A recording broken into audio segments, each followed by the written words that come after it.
வணக்கம் நண்பர்களே. அம்மா அறக்கட்டளையின் சார்பாக உங்களை வரவேற்பதில் மிக்க மகிழ்ச்சி. இந்த வீடியோல நம்ம இந்திய தேசியத்தின் எழுச்சி அப்படின்ற பாடத்துல இரண்டாவது பகுதியை பார்க்க போறோம். போன வீடியோவில் முதல் பகுதி பார்த்துருந்தோம். 12ஆம் வகுப்பு முதல் பாடத்துல இந்திய தேசியத்தின் எழுச்சி அப்படின்ற பாடத்துல முதல் பகுதி போன கிளாஸ்ல பார்த்துருந்தோம். இன்னைக்கு இரண்டாம் பகுதியை நம்ம தொடர்ந்து பார்க்கலாம்.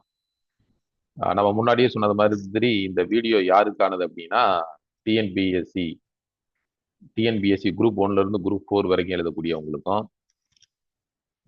டெட் அப்படின்னு சொல்லப்படக்கூடிய ஆசிரியர் தகுதி தேர்வு எழுதக்கூடியவர்களுக்கும், யூஜிடிஆர்பி பிஜிடிஆர்பி ஹிஸ்டரி பாடத்துல தேர்வு எழுதக்கூடியவர்களுக்கும் இந்த பாடப்பகுதி முக்கியமானது.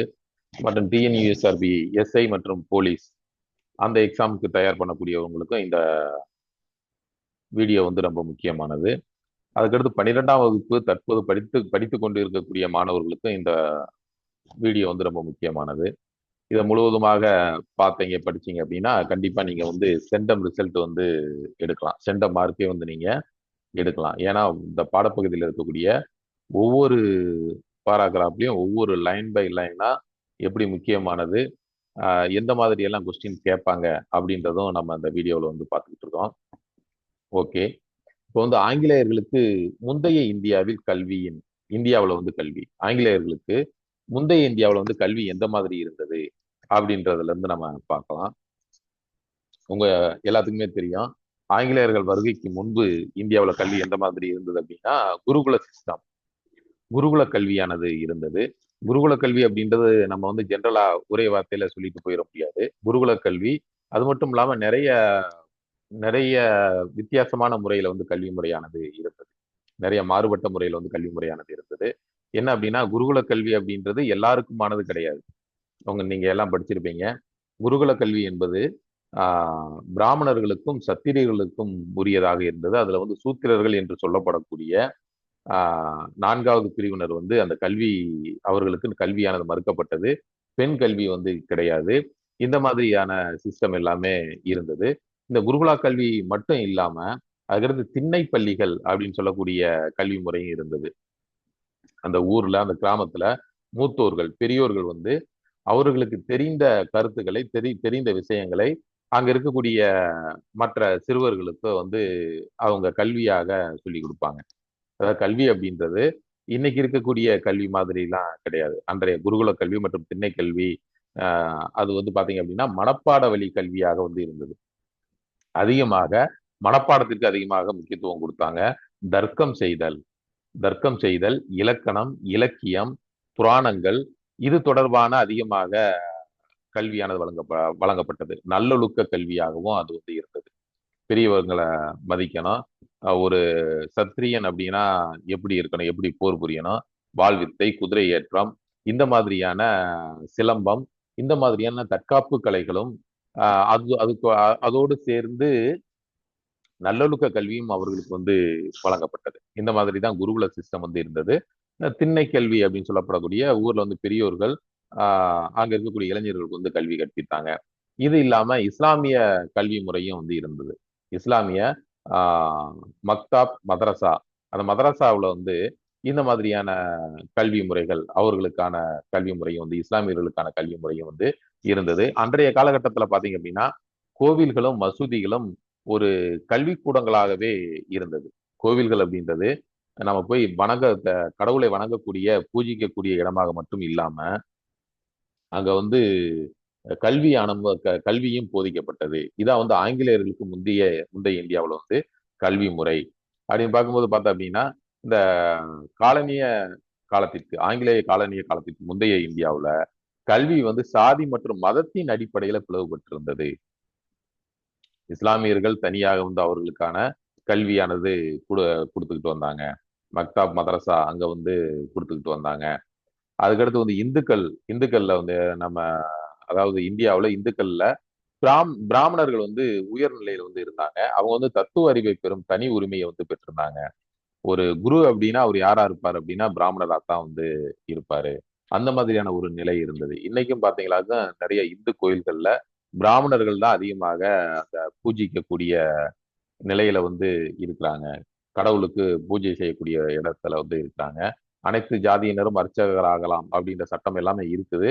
ஆனா இருந்தாலும் அது அந்த அளவுக்கு பெரிய அளவுக்கு பலன் அளிக்கல. இன்னைக்கும் மிக முக்கியமான இடத்துல வந்து பிராமணர்கள் தான் இருந்து வர்றாங்க. அதே மாதிரி அந்த காலகட்டங்கள்லயும் இந்த பிராமணர்கள் வந்து உயர்ந்த நிலையில வந்து இருந்திருக்காங்க. தத்துவ அறிவை பெறக்கூடிய தனி உரிமை வந்து பெற்றிருந்தாங்க. ஒரு பிராமணர் சொல்லிட்டார் அப்படின்னா அது வேத வாக்கு அப்படின்ற மாதிரியான எண்ணங்கள் வந்து எல்லாமே இருந்தது. நீங்க சிலப்பதிகாரம் படிச்சிருப்பீங்க. சிலப்பதிகாரத்துல கண்ணகி மதுரையை எரிக்கும் போது வந்து அவங்க கண்ணகி சொன்னதாக சிலப்பதிகாரத்துல குறிக்கப்பட்டிருக்குது. மதுரையை மதுரையை எரிக்கும் போது வந்து இதுல யாரெல்லாம் சாகக்கூடாது அப்படின்ற குறிப்பு வந்து இருக்கு. அதுல யார் அப்படின்னா பசு, பார்ப்பனர், கற்பிணிகள், ஆஹ் அந்த 3 பேரும் பசு, பார்ப்பனர், கற்பிணிகள் இவர்கள் மூவரும் வந்து இதுல சாகக்கூடாது, அவங்கெல்லாம் எரியக்கூடாது அப்படின்னு சொல்லி கண்ணகி வந்து மதுரையை எரிச்சதாக வந்து சொல்லுவாங்க. பசு அது இந்துக்களுடைய புனிதமானது அப்படின்ற ஒரு இதுல. அதுக்கடுத்து பாத்தீங்கன்னாக்க பார்ப்பனர், பிராமணர்கள் அவங்க வந்து வந்துறாங்க. என்ன அப்படின்னா அவங்க வந்து அந்தணர்கள், குருக்கள், அவங்க வந்து ஆச்சாரியார்கள், ஆசிரியர்கள் அந்த நிலையில வந்து வைத்து போட்டிருக்காங்க. அதுக்கடுத்து கற்பிணிகள் அது வந்து சாதாரணமாக வந்து நம்ம எடுத்துக்கிறலாம். இந்த மாதிரி வந்து பிராமணர்கள் வந்து மிக உயர்ந்த இடத்துல வந்து வைத்து போற்றப்பட்டிருக்காங்க. அவர்கள் வந்து கல்வியை தங்கள் முற்றுரிமையாக்கி கொண்டு சமூகத்தின் பிரதானமாக அர்ச்சகர்களாகவும் ஆசிரியர்களாகவும் அவங்க வந்து விளங்கி இருக்காங்க. வித்தியாலயங்கள் மற்றும் சதுஸ்பதிகள் எனப்படக்கூடிய உயர்தர கல்வி கூடங்கள்ல சமஸ்கிருத மொழியில வந்து கல்வி கற்றிருக்காங்க. அன்னைக்கு வந்து போதிக்கக்கூடிய மொழி அப்படின்னா அது சமஸ்கிருத மொழியாக இருந்திருக்குது.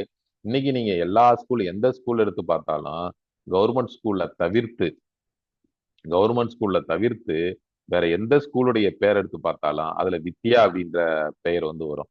வித்யாலயா அப்படின்றது வந்து வரும். அக்ஷயா வித்யாலயா, வேதாந்தா வித்யாலயா, ஆஹ் விவேகானந்தா வித்யாலயா, இந்த மாதிரி வந்து வித்யாலயா அப்படின்ற வார்த்தை வந்து வரும். வித்யாலயா அப்படின்னா என்ன அர்த்தம் அப்படின்னா சமஸ்கிருதத்துல வந்து கல்வி அப்படின்னு வந்து அர்த்தம். அதனாலதான் வந்து வித்யாலயா அப்படின்ற பெயர் வந்து அதுல ஒவ்வொரு பள்ளிக்கு பின்னாடி வந்து சேர்க்கப்பட்டிருக்குது. அந்த மாதிரி வித்தியாலயங்கள் மற்றும் சதுஸ்பதிகள் எனப்படக்கூடிய உயர்தர கல்வி கூடங்கள்ல சமஸ்கிருத மொழியில தான் கல்வி கற்றுருக்காங்க. இன்னைக்கு இருக்கிற மாதிரி அந்த வட்டார மொழி அப்படின்னு சொல்லப்படக்கூடிய இப்ப தமிழ்நாடுனா தமிழ், கேரளானா மலையாளம், கர்நாடகானா கன்னடம், ஆந்திரானா தெலுங்கு அந்த மாதிரியான வட்டார மொழிகள்ல வந்து கல்வி வந்து வழங்கப்படவில்லை. சமஸ்கிருத மொழியில தான் கல்வி கற்றுக் கொடுத்துருக்காங்க. அதுக்கு இன்னொரு முக்கியமான காரணமும் இருந்தது. என்ன அப்படின்னா நம்ம தமிழ் மொழி எப்படி மூத்த மொழியோ கல் தோன்றி மண் தோன்றா காலத்தை முன் தோன்றி மூத்த குடி தமிழ் குடி அப்படின்னு நம்ம வந்து சொல்லுவோம். இன்று வந்து தமிழ் வந்து அழியாமல் ஒரு உலக அளவுல பிரசித்தி பெற்ற உலக அளவுல நிறைய மக்களால் பேசக்கூடிய மொழியாக வந்து இருக்குது. அதே மாதிரி சமஸ்கிருதமும் ஆரம்ப காலத்துல வந்து இந்தியாவில் வந்து சமஸ்கிருத மொழியோடைய ஆதிக்கம் இருந்தது. சமஸ்கிருத மொழியில தான் நிறைய இலக்கியங்கள், இலக்கணங்கள் எல்லாமே எழுதப்பட்டது வட இந்தியாவில். அதாவது வட இந்தியாவில் சமஸ்கிருத மொழியில தான் அந்த இலக்கணங்கள், இலக்கியங்கள் எல்லாமே எழுதப்பட்டது. அதுக்கடுத்து காலகட்டத்துல வந்து சமஸ்கிருத மொழி வந்து அந்த பேச்சு மொழியாக இல்லாம போயிட்டது. அதுக்கடுத்து வந்து அது கடவுளை பூஜிக்கக்கூடிய மொழியாக மட்டும் அது வந்து இருந்து வருகிறது. அப்ப அந்த பழைய இலக்கியங்கள், இலக்கணங்கள் எல்லாமே சமஸ்கிருத மொழியில தான் இருந்தது. அப்ப வந்து நம்ம அந்த சமஸ்கிருத மொழி வழியே கல்வியானது கற்பிக்கப்பட்டது. தொழில்நுட்ப அறிவு, அதாவது குறிப்பாக உலோகவியல் மற்றும் கட்டடக்கலை சார்ந்த திறன்கள் பரம்பரையாக கைமாறப்பட்டன. இது வந்து புதிய முயற்சிகளுக்கு தடையாக இருந்தது. அதாவது இன்னைக்கு அந்த குலத்தொழில் அப்படின்னு சொல்லக்கூடிய ஒரு நிலை வந்து இருக்குது. அது எந்த ஒரு தொழிலாக இருக்கட்டும், பெற்றோர்கள் அவங்களுக்கு அவங்க என்ன தொழிலோ அதை வந்து தனது பிள்ளைகளுக்கு வந்து கடத்திட்டு போவாங்க. அந்த பிள்ளைகள் வந்து அதுக்கடுத்து அவங்களுடைய பிள்ளைகளுக்கு வந்து கடத்திட்டு போவாங்க. இந்த மாதிரியாகத்தான் இந்த உலோகவியல், உலோகத்தை வார்க்கக்கூடிய அந்த அந்த கலையாக இருக்கட்டும், மற்ற கட்டடக்கலையாக இருக்கட்டும், இந்த மாதிரி எல்லாமே அது பரம்பரையாக கைமாறப்பட்டதாக சொல்லப்படுகிறது. இன்னைக்கு சொன்னமாக சொல்லுவாங்க ஒரு சிலர் வந்து ஒரு கோவில் கட்டணம் அப்படின்னா அதுல அந்த ஒப்பந்தம் போடும்போது சொல்லக்கூடிய ஒரு வார்த்தையாக சொல்லுவாங்க. தாடிக்கொம்பு கோவில் சிற்பத்தையும், தாரமங்கலம் விதானத்தையும், கொடுங்கையூர் வவ்வால் சிற்பத்தையும் தவிர்த்து நான் தங்களுக்கு கோவில் கட்டி சிலை அமைத்து தருகிறேன் அப்படின்னு தான் போடுவாங்களாம். அந்த அளவுக்கு இந்த தாடிக்கொம்பு கோவில் சிற்பமோ தாரமங்கலம் விதானமோ கொடுங்கையூர் வபால் சிற்பத்தை போன்று யாருமே இன்னைக்கு அமைக்க முடியாது அப்படின்னு வந்து சொல்றாங்க. அந்த மாதிரி வந்து அந்த திறமைகள் எல்லாமே பரம்பரையாக கைமாறப்பட்டது. அதுக்கடுத்து அவங்க தங்களுக்கு தெரிந்த அந்த கலையை தனது அண்டை வீட்டாருக்கோ தனது உறவினர்களுக்கோ சொல்லாமே விட்டுருக்காங்க. தனது குழந்தைக்கு மட்டும் தான் சொல்லணும் அப்படின்ற ஒரு நிலையானது இருந்திருக்குது. இது வந்து பாத்தீங்கன்னா அது இந்த சிலம்பம் மற்ற நிறைய தற்காப்பு கலைகளாக இருக்கட்டும், இதுவும் வந்து அந்த பரம்பரையாக கைமாறப்பட்டது. இது வந்து புதிய முயற்சிகளுக்கு தடையாக இருந்தது. புதுசா யாருமே கத்துக்கிற முடியாது. அந்த மாதிரியான ஒரு நிலையானது வந்து இருந்தது. மேலும் வந்து பெண்கள், ஒடுக்கப்பட்டோர் மற்றும் ஏனைய ஏழை மக்கள் கல்வி பெறுவதிலிருந்து விலக்கி வைக்கப்பட்டனர். ஆரம்பத்துல அந்த மாதிரி தான் வந்து இருந்தது. பெண் கல்வி வந்து மறுக்கப்பட்டது. நீங்க இதுல பாத்தீங்களா முன் வேத காலம், இந்த வேத காலத்திலேயே முன் வேத காலம் பின் வேத காலம் அப்படின்னு படிச்சிருப்பீங்க. ரிக் வேத காலம் அப்படின்றது முன் வேத காலம். அந்த முன் வேத காலத்துல பெண் கல்வி உயர்வாக இருந்தது. ஆனா அதுக்கடுத்து பின் வேத காலத்துல பாத்தீங்க அப்படின்னா பெண் கல்வி மறுக்கப்பட்டது. பெண் கல்வியானது மறுக்கப்பட்டது. அதே மாதிரி முன் வேத காலத்துல ஜாதிய ஒடுக்குமுறைகள், ஜாதிய அந்த வேறுபாடுகள் எதுவுமே இல்லாம இருந்தது. அதுக்கடுத்து பின் வேத காலத்துல பாத்தீங்க அப்படின்னா அது அப்படியே மாற்றாக ஜாதிய முறைகள் கடுமையாக பின்பற்றப்பட்டன. அந்த 4 வகை வர்க்கங்கள் கடுமையாக பின்பற்றப்பட்டன. இந்த மாதிரி எல்லாமே இருந்தது. அப்ப அந்த பின்வேத காலம் அதை தொடர்ந்து வரக்கூடிய காலகட்டத்துல பாத்தீங்கன்னாக்கா பெண்களுக்கும் இந்த ஒடுக்கப்பட்டோர் என்று சொல்லப்படக்கூடிய மக்களுக்கும் ஏழை மக்களுக்கு வந்து கல்வியானது ஒரு எட்டாக்கனியாக ஆகிருச்சு. அதுக்கடுத்து நம்ம முன்னாடியே சொன்னது மாதிரி மனப்பாட முறைக்கு தான் அதிகமாக முக்கியத்துவமானது அளிக்கப்பட்டது. இன்னொன்னு இந்த மனப்பாட முறையை வந்து ஒரு சிலர் விமர்சனம் செய்யலாம். ஆனா இருந்தாலும் பாத்தீங்களாக்கா வெளிநாட்டுல இருக்கக்கூடிய அயல்நாட்டை சேர்ந்தவர்கள் நம்ம இந்தியாவை பார்த்து பிரமிக்கக்கூடிய ஒரு செயல்ல ஒண்ணு இந்த மனப்பாட முறையை தான் சொல்லுவாங்க. நம்ம இந்தியர்கள் மாதிரி மனப்பாட சக்தியில திறமை வாய்ந்தவர்கள் யாருமே கிடையாது அப்படின்னு வந்து சொல்லுவாங்க. அந்த மாதிரி வந்து மனப்பாட முறைக்கு வந்து அதிகமாக முக்கியத்துவம் அளிக்கப்பட்டது. இதனால புதிய முயற்சிகளுக்கு இடமில்லாத நிலையானது இருந்தது அப்படின்னு சொல்றாங்க. இப்ப நம்ம பார்க்கிறது எல்லாமே ஆஹ் ஆங்கிலேய காலனிய ஆதிக்கத்துக்கு முற்பட்ட கல்வி முறை, அதாவது மெக்காலேயோடைய கல்வி முறைக்கு முற்பட்ட கல்வி முறை அல்லது மேற்கத்திய கல்வி முறைக்கு முற்பட்ட கல்வி முறையை தான் நம்ம பார்த்தோம். இப்போ வந்து மேற்கத்திய கல்வி, வெஸ்டர்ன் எஜுகேஷன் அப்படின்னு வந்து சொல்லுவாங்க. அந்த வெஸ்டர்ன் எஜுகேஷன், அந்த மேற்கத்திய கல்வியும் அதன் தாக்கமும், காலனி அரசுடைய பங்களிப்பு, இன்னைக்கு வந்து நம்ம இருக்கக்கூடிய இன்றைய இந்த சிஸ்டம் கல்வி முறை, அது யார் அப்படின்னு இந்த மெக்காலே கொண்டு வந்த ஒரு கல்வி முறை தான். இப்ப நம்ம குருகுல கல்வியை பத்தி நம்ம பேசணும் அப்படின்னா அதவே 1 மணி நேரம் 2 மணி நேரத்துக்கு வந்து நம்ம பேசலாம். அந்த அளவுக்கு குருகுல கல்வியில வந்து கருத்துகள் இருக்குது. அதெல்லாம் அந்த அளவுக்கு நமக்கு தேவையில்லை அப்படின்றதுனால ஜென்ரலா முக்கியமானதை மட்டும் பேசிட்டான். இன்னொன்னு உங்களுக்கு குருகுல கல்வியை பத்தியும் தெரிஞ்சிருக்கும். அதனாலயே ஓரளவுக்கு அவுட்லைன் மட்டும் கொடுத்துட்டோம். இப்ப இந்த மெக்காலே கல்வி முறை, இந்த குருகுல கல்வியில பாத்தீங்கன்னா உங்களுக்கு தெரியும், ஆசிரியர் இருப்பாரு. ஆசிரியர் ஆசிரியரை தேடி மாணவர்கள் போகணும். போயிட்டு ஆசிரியருக்கு தேவையான செயல்களை எல்லாத்தையுமே செஞ்சு கொடுக்கணும். ஆசிரியர்களுக்கு தேவையான செயல்கள் எல்லாத்தையுமே செஞ்சு கொடுக்கணும். அவரு எப்ப ஃப்ரீயா இருப்பாரோ அப்பதான் அவர் வந்து சொல்லி கொடுப்பார். இந்த மாதிரியான ஒரு நிலை தான் இந்த குருகுல கல்வியில வந்து இருந்தது. அவருக்கு தேவையான சமைச்சு கொடுக்கணும், சமைக்கிறதுக்கு விறகு பொறுக்கி போடணும், அவர் தோட்டம் வச்சிருந்தாரு, தோட்டத்துல வந்து தண்ணி பாய்ச்சணும், வேலை பார்க்கணும், இந்த மாதிரி எல்லாமே அவருக்கு வந்து நம்ம செஞ்சு கொடுக்கணும். அதுக்கு அடுத்துதான் அவர் வந்து கல்வியை வந்து கற்றுக் கொடுப்பார். அப்ப ஆசிரியரை தேடி அந்த குருகுல கல்வியானது இருந்தது. ஆனா வெஸ்டர்ன் எஜுகேஷன்ல பாத்தீங்க அப்படின்னா ஆசிரியரும் மாணவரும் ஒரு இடத்துல வந்து ஆஹ் சேர்ந்து இருக்கக்கூடிய ஒரு நிலை. அதான் வந்து ஸ்கூல் அப்படின்னு வந்து உருவாகுது, பள்ளியானது உருவாகுது. இதான் வந்து மெக்காலே கல்வி முறை. இன்னைக்கு இருக்கக்கூடிய அந்த லாங்குவேஜஸ் தமிழ், இங்கிலீஷ், கணக்கு, அறிவியல், சமூக அறிவியல், இந்த பாடத்தை மையப்படுத்தி இந்த அறிவியல் பாடம் இது எல்லாத்தையும் இணைத்து இருக்கக்கூடிய இந்த முறை வந்து மெக்காலேவோட கல்வி முறையாக சொல்லப்படுகிறது.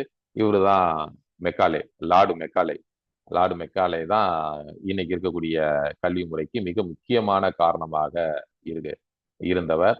அதுக்கடுத்து பாத்தீங்க அப்படின்னா இந்த மெக்காலே வந்து ஒரு மிக சிறந்த அதிக மனப்பாடத்திறன் கொண்டவராக இவர் வந்து அறியப்படுகிறார். சரி, இந்த மெக்காலே வந்து ஏன் இந்தியர்களுக்கான கல்வி கொடுக்கணும் அப்படின்னு நினைச்சாரு? அதாவது வந்தாங்க, காலனி ஆதிக்கத்துல வந்து இந்தியாவில வந்து சுரண்ட ஆரம்பிச்சாங்க. இங்க இருக்கக்கூடிய நம்ம போன கிளாஸ்ல பார்த்தது மாதிரி இங்க இருக்கக்கூடிய கச்சா பொருட்களை இங்க இருந்து குறைவான விலைக்கு வாங்கி கொண்டு போய் இங்கிலாந்துல முடிவுற்ற பொருளாக ஆக்கி அதை வந்து திரும்ப கொண்டு வந்து இந்தியாவில் வந்து ஒரு சந்தையாக மாற்றி இந்தியாவில் வந்து அதிகமான விலைக்கு வந்து வித்து லாபம் சம்பாதிச்சாங்க.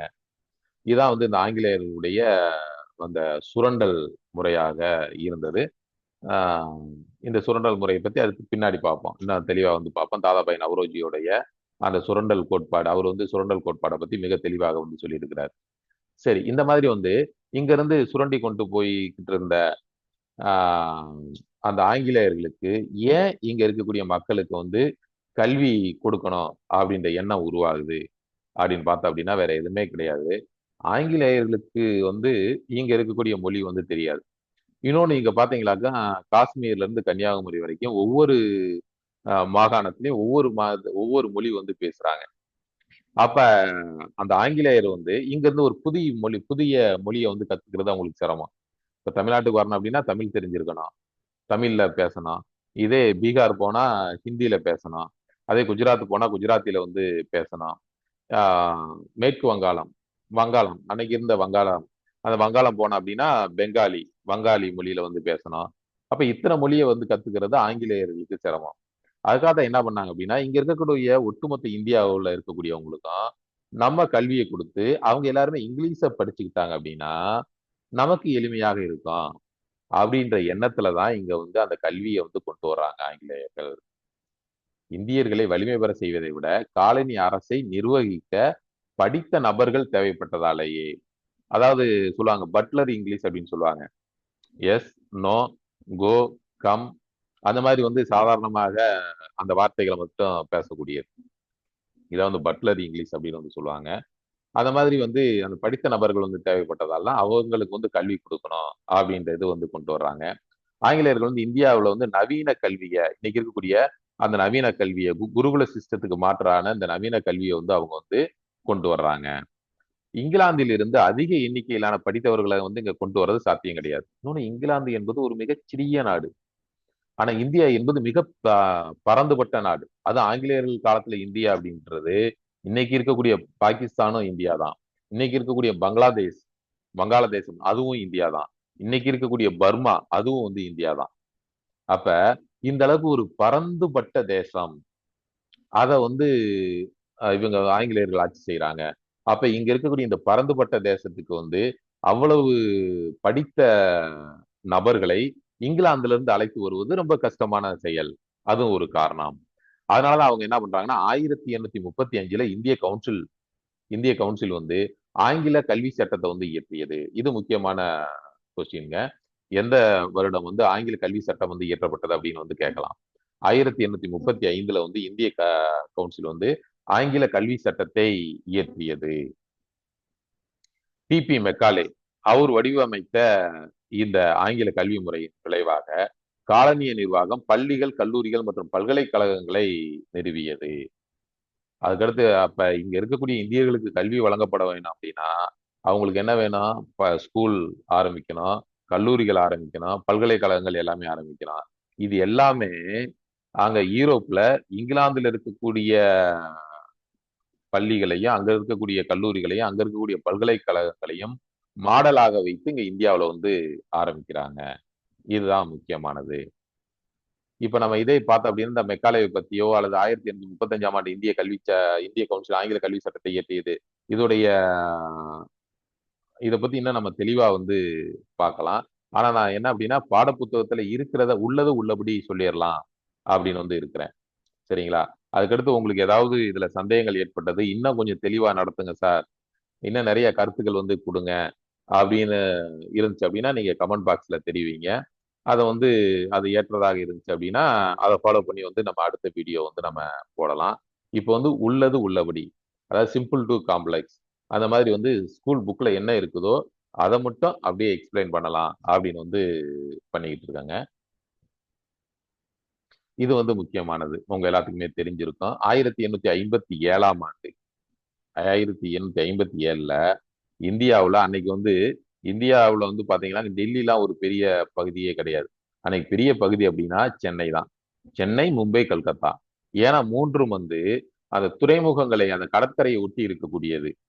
அதனாலதான் இந்த 3 நகரங்கள், இந்த சென்னை, மும்பை, கல்கத்தா இங்க இருந்துதான் இந்தியாவையே கண்ட்ரோல் பண்ணி வச்சிருந்தாங்க இந்த ஆங்கிலேயர்கள். 1857 பம்பாய், சென்னை மற்றும் கல்கத்தாவுல பல்கலைக்கழகங்கள் உருவாக்கப்பட்டன. இது முக்கியமானது. எப்பொழுது அந்த பல்கலைக்கழகங்கள் உருவாக்கப்பட்டது? சென்னை பல்கலைக்கழகம் எப்பொழுது உருவாக்கப்பட்டதுன்னு கேட்கலாம். இன்னைக்கும் இந்த பல்கலைக்கழகங்கள் செயல்பட்டு வருகிறது. அதுவும் முக்கியமானதுங்க. அதுக்கடுத்து படித்த இந்தியர்கள் ஆங்கிலேயர்களுக்கு விசுவாசமாக இருப்பார்கள் அப்படின்னா அவர்கள் வந்து ஆட்சிக்கு தூண்களாக திகழ்வார்கள் அப்படின்னு வந்து காலனி அரசு வந்து எதிர்பார்த்தது. ஆனா இருந்தாலும் அதே மாதிரியும் கொஞ்சம் பேர் இருந்தாங்க. கொஞ்சம் பேர் வந்து ஆங்கிலேய அரசாங்கத்துக்கு எதிர்ப்பாக வந்து இருந்தாங்க. தங்களது எதிர்ப்புகளையும் பதிவு செஞ்சாங்க. இருந்தாலும் ஆங்கிலேயர்கள் வந்து தாங்கள் உருவாக்கிய படித்த இந்திய மத்தியதர வர்க்கத்தை, அதாவது என்ன அப்படின்னா ரொம்ப ஏழை ஆஹ் ஏழை மற்றும் பின்தங்கிய ஒரு பிரிவினர் வந்து இருக்கிறாங்க. அப்ப வந்து இந்த படித்த வர்க்கம் அப்படின்றது வந்து இப்பதான் உருவாகுது.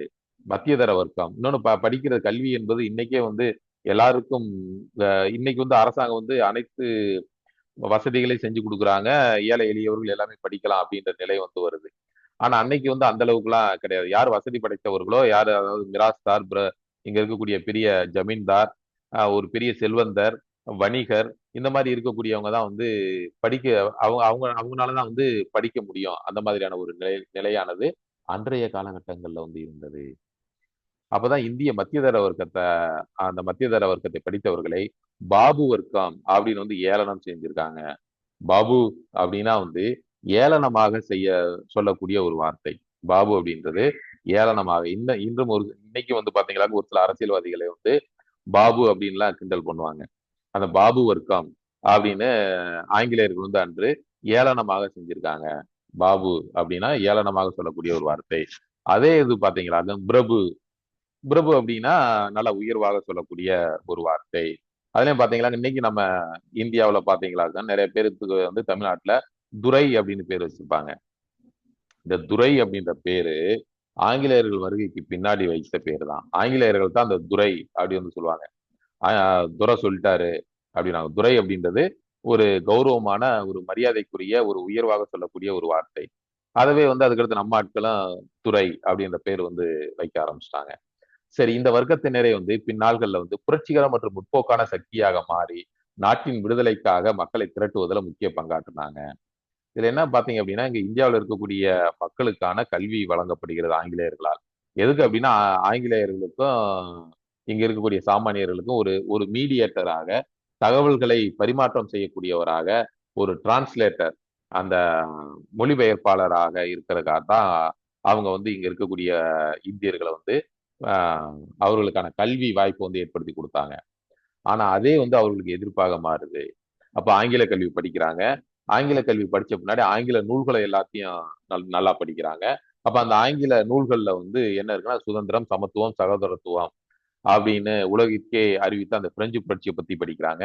அமெரிக்க சுதந்திர போரை பத்தி படிக்கிறாங்க. இந்த மாதிரி வந்து காரல் மார்க்ஸுடைய அந்த கோட்பாடுகளை படிக்கிறாங்க. இந்த மாதிரி பாத்தீங்க அப்படின்னா அதாவது ஒரு அந்த சுதந்திரம், சமத்துவம், ஜனநாயகம், இந்த மாதிரியான கருத்துக்கள் எல்லாமே மக்களுக்கு வந்து இந்த படித்தவர்கள் வந்து அதிகமாக அறிந்துக்கிறாங்க. இந்த காலனி ஆதிக்கத்துடைய சுரண்டல்களை வந்து தெரிஞ்சுக்கிறாங்க. அதை வந்து இங்க இருக்கக்கூடிய மக்களுக்கு பரப்புறாங்க.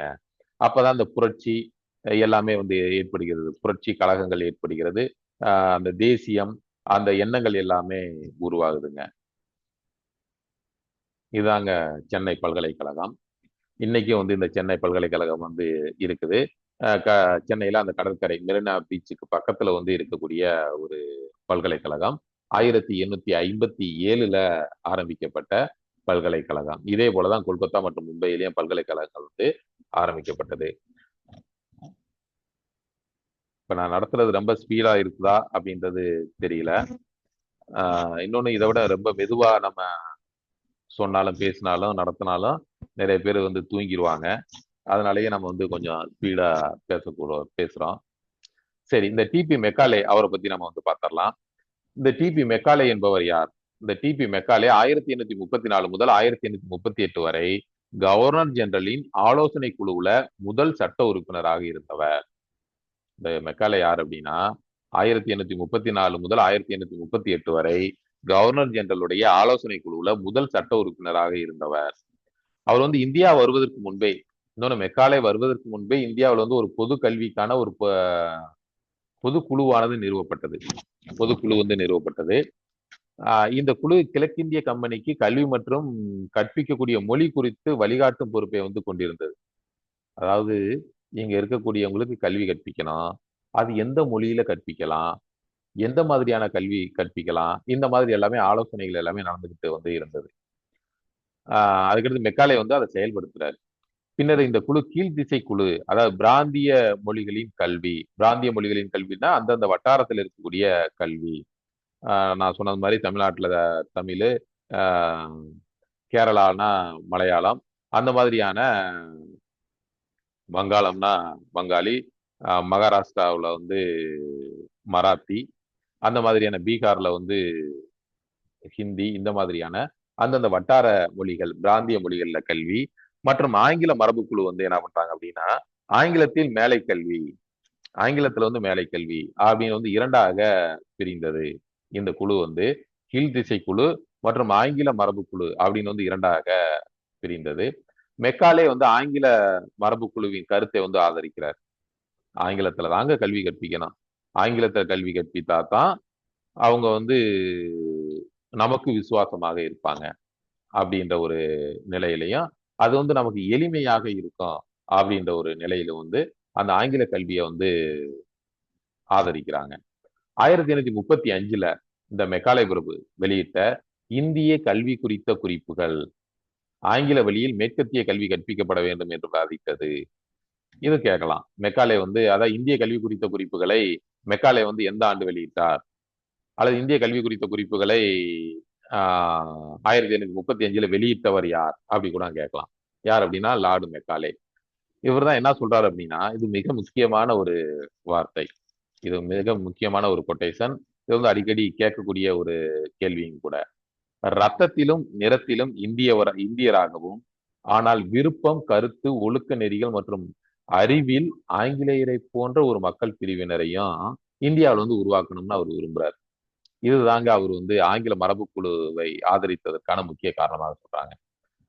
அவன் பார்க்கறதுக்கு கருப்பா இருக்கட்டும், அவனுடைய ரத்தம் வந்து இங்க இந்திய ரத்தமா ஓடட்டும், ஆனா அவனுடைய விருப்பம், எண்ணம், ஒழுக்க நெறி, இது அறிவு, இது எல்லாமே ஆங்கிலேயரை போன்று இருக்கணும் அப்படின்னு வந்து சொல்றாங்க. ஏன்னா அப்படின்னா இந்த இந்த இந்தியாவில் பார்த்தீங்கன்னாக்கா அது இயல்பா தெரியும். இப்ப நம்ம 1857 ஆண்டு அந்த புரட்சியாக இருக்கட்டும், 1806 ஆண்டு வேலூர் புரட்சியாக இருக்கட்டும், அதவே வந்து நம்ம வந்து ஒரு 1857 ஆண்டு புரட்சியை முதல் இந்திய சுதந்திர போர்னு நம்ம சொல்றோம். இதே ஆங்கிலேயர்கள் அதை என்ன சொல்றாங்க அப்படின்னா, நாகரிகத்திற்கும் காட்டு மிராண்டிகளுக்கும் இடையே நடைபெற்ற போர் அப்படின்னு வந்து சொல்றாங்க. என்னன்னா, ஒரு மிலிட்ரி மேன், இன்னைக்கும் பாத்தீங்கன்னா மிலிட்ரி மேன் ஒரு போலீஸ் மேன் இப்படிதான் இருக்கணும் அப்படின்னு அந்த விதிகள் இருக்குது. அதைத்தான் வந்து அவங்க வந்து இது பண்றாங்க, நடைமுறைப்படுத்துறாங்க. நீட்டா சேவ் பண்ணியிருக்கணும், குடுமி வச்சிருக்க கூடாது, நிறைய பட்டை அடிச்ச பட்டை அடிக்க கூடாது, நெத்தியில வந்து பட்டை அடிக்கிறது இந்த மாதிரி எல்லாம் இருக்கக்கூடாது. இந்த மாதிரியான கட்டுப்பாடுகளை வந்து விதிக்கிறாங்க ராணுவத்துல. அது 1806 ஆண்டு கழகத்திலையும் சரி, வேலூர் கழகத்திலையும் 1857 ஆண்டு கழகத்திலையும் சரி. அதை மறுத்துதான் புரட்சியானது ஏற்படுகிறது. அதே மாதிரி 1857 ஆண்டு அந்த கழகத்துல வந்து அந்த கொழுப்பு தரவப்பட்ட துப்பாக்கி தோட்டாக்கள் பன்றி அல்லது பசுவோடைய கொழுப்பாக இருக்கலாம், அது வந்து இன்னைக்கு இன்னைக்கு வரைக்கும் அது இருக்கலாம் அப்படின்னு அசம்ஷன்ல தான் சொல்றாங்களே வெளிய, அதுக்கு சரியான அந்த ஆதாரம் வந்து இல்லை அப்படின்னு சொல்றாங்க. அது ஒரு வதந்தி அப்படின்னு வந்து சொல்றாங்க. அந்த மாதிரி வந்து அது ஆங்கிலேயர்கள் என்ன சொல்றாங்கன்னா, இது ஒரு நாகரிகத்துக்கும் காட்டு மிராண்டிகளுக்கும் இடையே நடைபெற்ற போர் அப்படின்னு தான் ஆங்கிலேயர்கள் வந்து அதை விமர்சனம் செய்யறாங்க. அந்த மாதிரி அவங்க ரத்தத்திலும் நிறத்திலும் இந்தியராகவும், ஆனால் விருப்பம், கருத்து, ஒழுக்க நெறிகள் மற்றும் அறிவில் வந்து அவர்கள் ஆங்கிலேயரை போன்ற ஒரு மக்கள் பிரிவினரையும் வந்து இந்தியாவில் உருவாக்கணும் அப்படி வந்து மெக்காலே வந்து விரும்புறாருங்க. இந்த கற்றறிந்த மத்தியதர வகுப்பினருடைய பங்கு என்னவாக இருந்தது? கற்றறிந்த மத்தியதர வகுப்பினருடைய பங்கு எதுக்கு? தேசியத்திற்கு, இந்தியாவுல தேசியம் அப்படின்ற உணர்வு ஏற்படுவதற்கு இவர்களுடைய பங்கு என்னவாக இருந்தது? பொருளாதார மற்றும் மேற்கத்திய கல்வி மாற்றங்களால் உருவான நவீன கற்றறிந்த இந்திய பிரிவு வணிகர்கள், நிலப்பிரபுக்கள், வழக்கறிஞர்கள், இவங்க எல்லாத்தையும் உள்ளடக்கியதாக இருந்தது. இவர்கள் வந்து ஆரம்பத்துல வந்து ஆங்கிலேயர்களுக்கு இணக்கமாகவும் விசுவாசமாக இருந்திருக்காங்க. இருந்தாலும் சுதந்திர இந்தியாவுல வந்து தங்களது விருப்பங்கள் வந்து இன்னும் நிறைவேறும் என அவர்கள் வந்து உணர்ந்திருக்காங்க. அதாவது தாங்கள்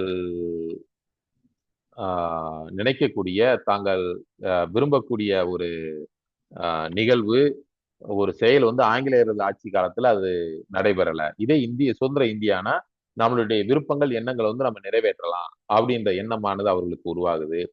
நாட்டுப்பற்றை வளர்ப்பதுல முக்கிய பங்காற்றிய இந்த பிரிவினர் இந்திய தேசிய காங்கிரசுக்கு முந்தைய அமைப்புகள்ல தங்கள் உணர்வுகளை வெளிப்படுத்துறாங்க. 1885ஆம் ஆண்டு இந்திய தேசிய காங்கிரஸ் உருவாகுது. அதற்கு முன்னாடியே நிறைய சங்கங்கள், நிறைய அமைப்புகள் உருவாகி அங்க வந்து தங்களது அந்த உணர்வுகளை வந்து அதுல வந்து வெளிப்படுத்துறாங்க. ராஜாராம் மோகன் ராய், விவேகானந்தர், இதுல பாத்தீங்களாக்க நிறைய அந்த படித்த இந்தியர்கள் அவங்க என்ன பண்றாங்கன்னா, அவங்க அதாவது சமூக சீர்திருத்தத்திலையும் ஒரு சாரார் வந்து ஈடுபடுறாங்க. சமூக சீர்திருத்தம், இந்து சமயத்தை மீட்டெடுத்தல், அந்த செயல்பாடுகள்ல ஒரு சில கற்றறிந்த வர்க்கம் ஈடுபடுறாங்க. இன்னும் ஒரு சில கற்றறிந்தவர்கள் என்ன பண்றாங்க அப்படின்னா, அவங்க வந்து இந்திய சுதந்திரத்திற்காக தீவிரமாக போராடுறாங்க. அவங்க வந்து இயக்கங்களை வந்து ஆரம்பிக்கிறாங்க. அந்த ஆரம்பித்த இயக்கங்கள்ல சேர்ந்து வந்து பணியாற்றுறாங்க. அதுக்கடுத்து ஒரு சிலர் வந்து ஆங்கிலேயர்களுக்கு இணக்கமாகவே ஐசிஎஸ் என்று சொல்லப்படக்கூடிய இந்தியன் சிவில் சர்வீசஸ் எக்ஸாம், அந்த மாதிரி எக்ஸாம்ல பாஸ் ஆகி அவங்க வந்து ஆங்கிலேயர்களுக்கு இணக்கமாக ஆங்கிலேய ஆட்சியின் கீழ் ஒரு மாவட்ட ஆட்சியராக அவங்க தங்களது பணிகளை வந்து தொடர்றாங்க. சரி, இந்த மாதிரி ராஜாராம் மோகன் ராய், விவேகானந்தர் போன்ற கற்றறிந்த தலைவர்கள் வந்து இந்திய அரசியல், சமூகம் மற்றும் மத இயக்கங்களுக்கு வந்து தலைமை தாங்குறாங்க. மேற்கத்திய தத்துவங்களான தேசியம், அதான் நம்ம முன்னாடியே சொன்னது மாதிரி வந்து இங்க இருக்கக்கூடிய இந்தியர்கள் ஆங்கில மொழியை படிக்கும்போது பிரெஞ்சு புரட்சியும் ரஷ்ய புரட்சியையும், அதுக்கடுத்து அங்க அமெரிக்க சுதந்திர போரையும், அங்க இருக்கக்கூடிய ஆபிரகாம் லிங்கனுடைய கோட்பாடுகளையும், காரல் மார்க்ஸுடைய கோட்பாடுகளையும் எல்லாத்தையுமே வந்து ஆர்வத்தோடு படிக்க ஆரம்பிக்கிறாங்க. அப்ப அவர்களுக்கு வந்து தேசியம், மக்களாட்சி இந்த மாதிரியான தத்துவங்கள் எல்லாமே இவர்களை ஈர்க்குது. அப்ப அதே மாதிரி சுதந்திரமான பத்திரிகை, பேச்சு மற்றும் ஒன்றுகூடல் உரிமைகளை வலியுறுத்திய இவர்கள் மனிதனுக்கான அடிப்படை உரிமைகள் என்ன, அது எல்லாத்தையுமே அறிஞ்சுக்கிறாங்க. இதெல்லாமே வலியுறுத்துறாங்க இந்த படித்த இளைஞர்கள். தேசிய அளவில் விவாதங்கள் நடைபெற போக்குவரத்து மற்றும் தகவல் தொடர்பு வளர்ச்சியையும் பயன்படுத்துறாங்க. ஆங்கிலேயர்கள் எல்லாமே அவர்களுடைய நன்மைக்காக செய்த செயல்கள், அதுக்கடுத்து அவர்களை இந்தியாவை விட்டு அகற்றுவதற்கு அதுவும் வந்து ஒரு காரணமாக அமைகிறது. இன்னைக்கு இருக்கக்கூடிய ரயில் போக்குவரத்துல ஒரு 90% அந்த ரயில் பாதை வந்து ஆங்கிலேயர்களால் அமைக்கப்பட்டது. டல்கௌசி நவீன இந்தியாவின் சிற்பி அப்படின்னு கூட சொல்லுவாங்க அவரை வந்து. அந்த ஆங்கிலேயர்கள் காலத்துல அந்த இந்தியா வந்து நவீனப்படுத்தியவர் அப்படின்னு வந்து சொல்லுவாங்க. அவருடைய காலத்துலதான் வந்து இந்த ரயில்வே உருவானது.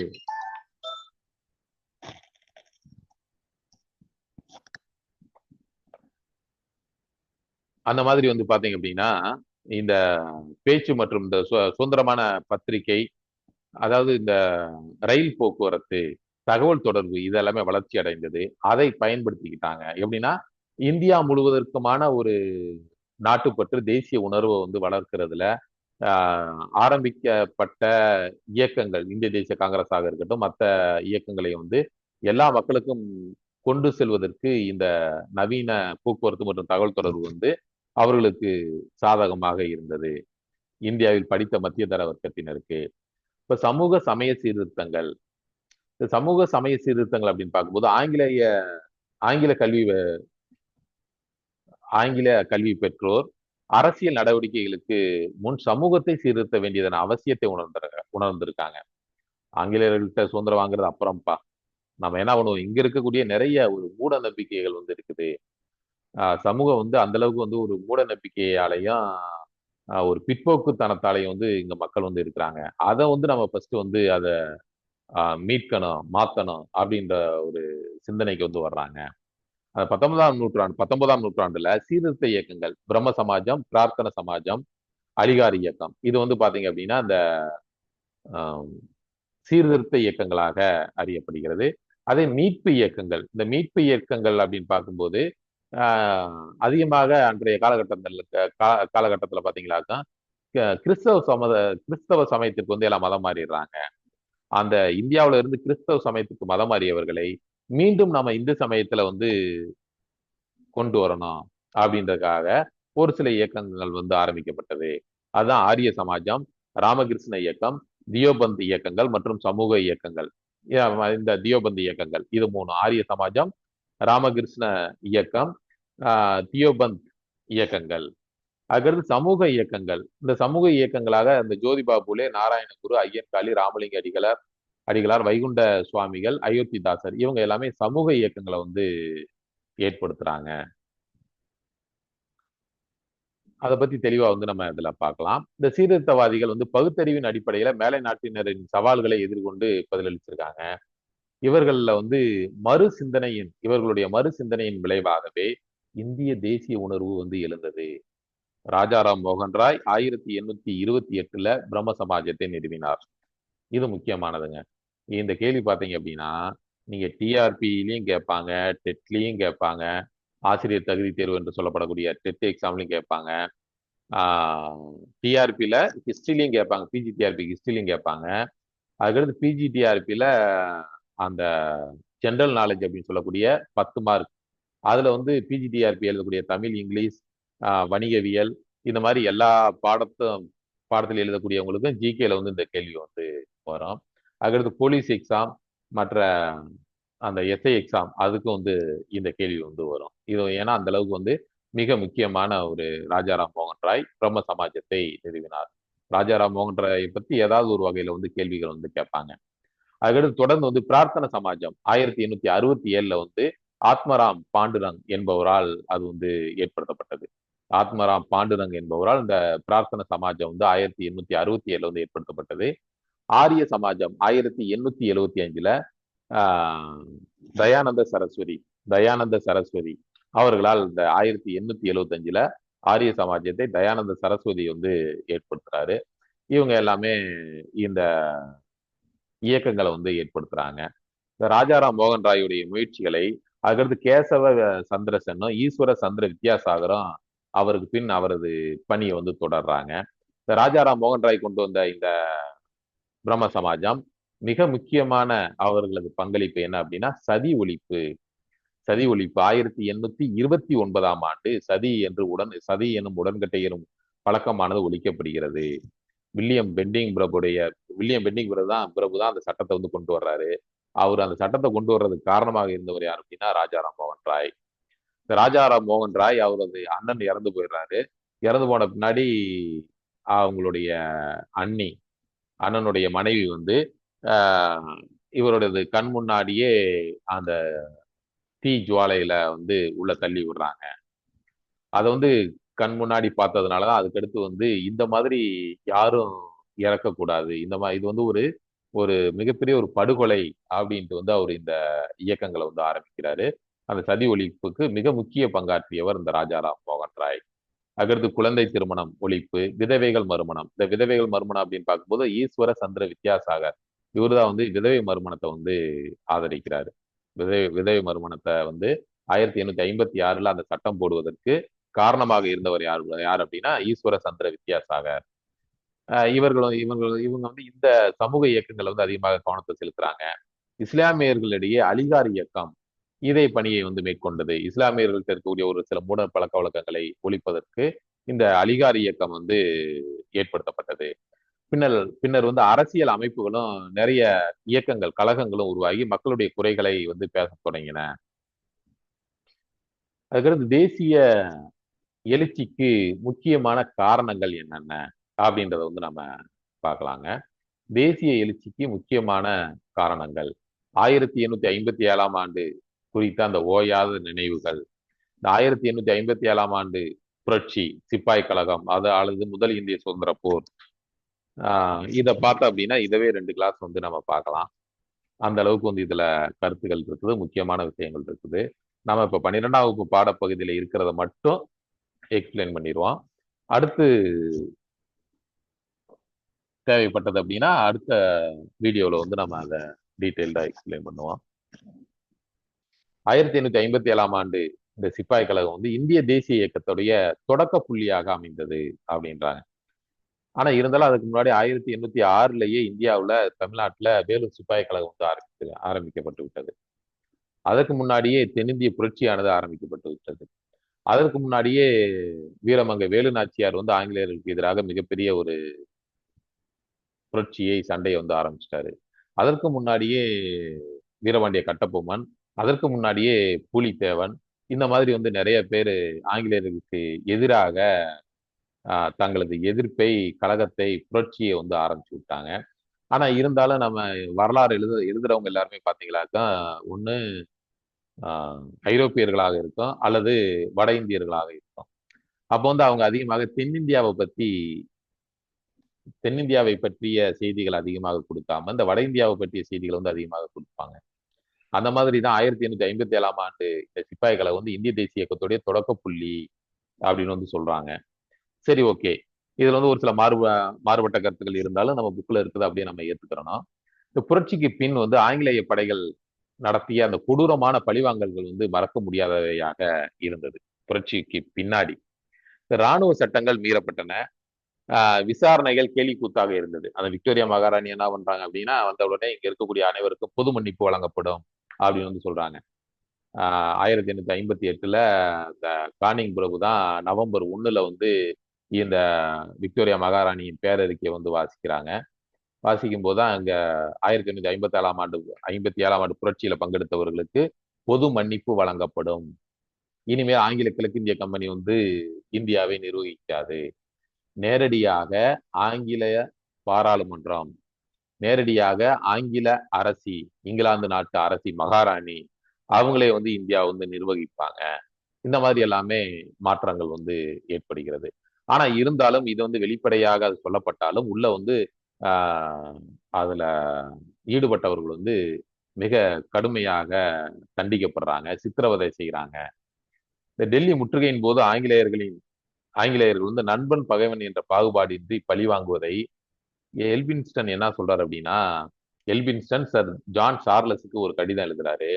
அதுல என்ன சொல்றாரு அப்படின்னா, நம்ம கொள்ளையடிப்பதுல நாதிர் ஷாவை மிஞ்சி விட்டோம் அப்படின்னு சொல்றாங்க. நாதிர் ஷாவை தான் ஒரு மிகப்பெரிய ஒரு கொள்ளையன் அப்படின்னு வந்து சொல்லுவாங்க. அந்த நாதிர் ஷாவை நம்ம மிஞ்சிட்டோம் அப்படின்ட்டு இந்த எல்பின்ஸ்டன் வந்து இங்கிலாந்துல இருக்கக்கூடிய சர் ஜான் சார்லஸ்க்கு வந்து லாரன்ஸ்க்கு வந்து கடிதம் வந்து எழுதுறாரு. அப்ப அந்த அளவுக்கு அவர்களே எழுதிய ஒரு வாசகம். அவங்களே வந்து அதாவது என்ன சொல்லுவாங்க அப்படின்னா வாக்குமூலம் அல்லது அப்ரூவர் அப்படின்னு சொல்லுவாங்க. அந்த மாதிரி அவங்களே சொல்றாங்க, நாங்க வந்து நம்ம நாதிர் ஷாவை மிஞ்சிட்டோம் கொள்ளையடிக்கிறதுல அப்படின்ட்டு. இந்த இந்த மாதிரியான நிகழ்வுகள் வந்து இந்தியாவுல ஒரு தேசிய உணர்வை வந்து தூண்டியது.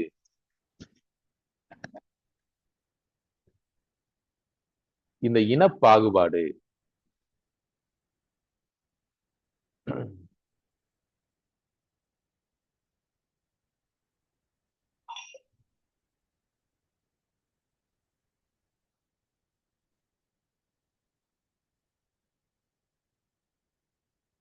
இனப்பாகுபாடு ஒரு 3 ஸ்லைடு மட்டும் பார்த்துட்டு நம்ம முடிச்சிடலாம் அப்படின்னு இருக்கேன். ஆஹ்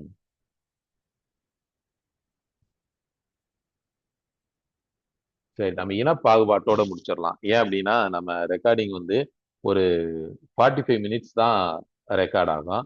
அதுக்கு அடுத்து வந்து ரெக்கார்ட் ஆகாது. அதனால நம்ம இனப்பாகுபாட்டோடு நம்ம முடிச்சிடலாம்.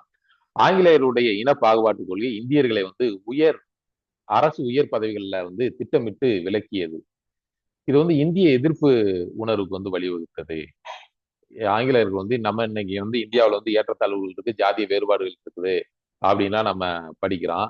ஆனா ஆங்கிலேயர்கள் வந்து நமக்குள்ளேயே 1000 வேறுபாடுகள். ஆனா ஆங்கிலேயர்கள் வந்து நம்ம எல்லாத்தையுமே கருப்பினர் அப்படின்ட்டு நம்மள எல்லாத்தையுமே நாகரிகமற்றவர்கள் அப்படின்னு ஒதுக்கக்கூடிய ஒரு நிலையானது அன்றைய காலகட்டத்தில் வந்து இருந்தது. இந்த ஆங்கிலேயர்களுடைய இன பாகுபாட்டு கொள்கை இந்தியர்களை அரசு உயர் பதவிகளில் திட்டமிட்டு விலக்கியது. இது வந்து இந்திய எதிர்ப்பு உணர்வுக்கு வழிவகுக்குது.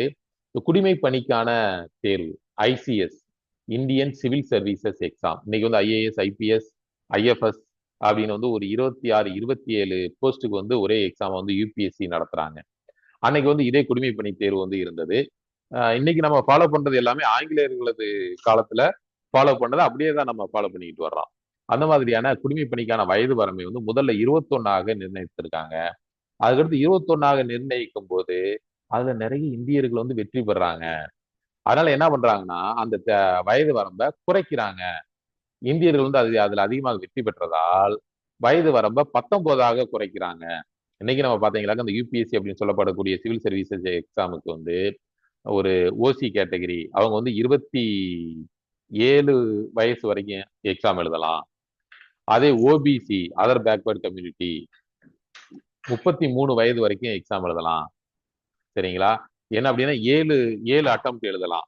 இந்த நம்ம ஓபிசி வந்து 7 அட்டம்ப்ட் எழுதலாம், 33 வயசு வரைக்கும் எழுதலாம். இதே ஓசி அதாவது ஓப்பன் கேட்டகரி அவங்க வந்து 27 வயசு வரைக்கும் எழுதலாம். 5 முறை தான் அவங்க வந்து அட்டன் பண்ண முடியும். இதே எஸ்சி எஸ்டி அப்படின்னா 35 வயது வரைக்கும் எழுதலாம், எத்தனை தடவை வேணாலும் எழுதிக்கிறலாம்.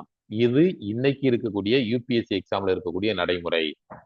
ஆனா அன்னைக்கு வந்து இந்த நடைமுறை எப்படி இருந்தது அப்படின்னா ஆங்கிலேயர்கள் ஆட்சியில வந்து குடிமை பணிக்கான வயது வரம்பு 21 இருந்தது.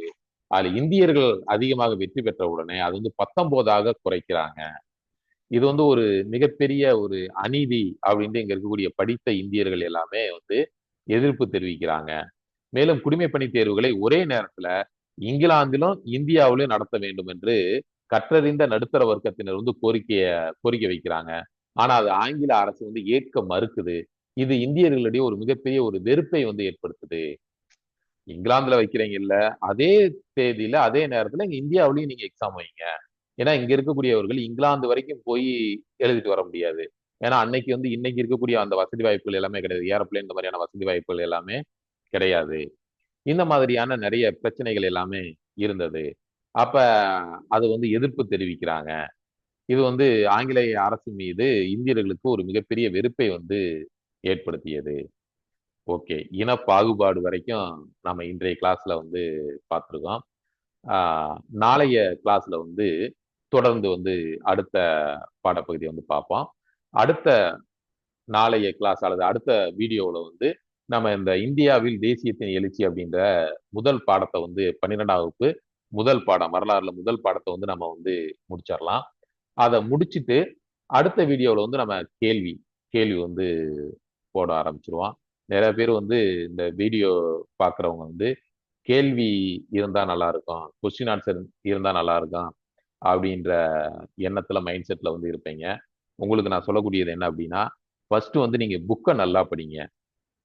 புக்கை வந்து பிசிக்கலா புக்கை வாங்கி படிங்க. நீங்களே அதை அண்டர்லைன் பண்ணி படிங்க.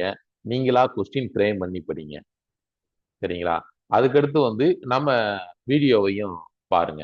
நீங்க வந்து அதை படிச்சுட்டு உங்களுக்கு போர் அடிக்குது, பொழுதுக்கு நான் புக்லயே படிச்சுட்டேன், மெட்டீரியல்ல படிச்சுட்டேன், போர் அடிக்குது அப்படின்னா நம்ம வீடியோவை கொஞ்சம் நேரம் பாருங்க.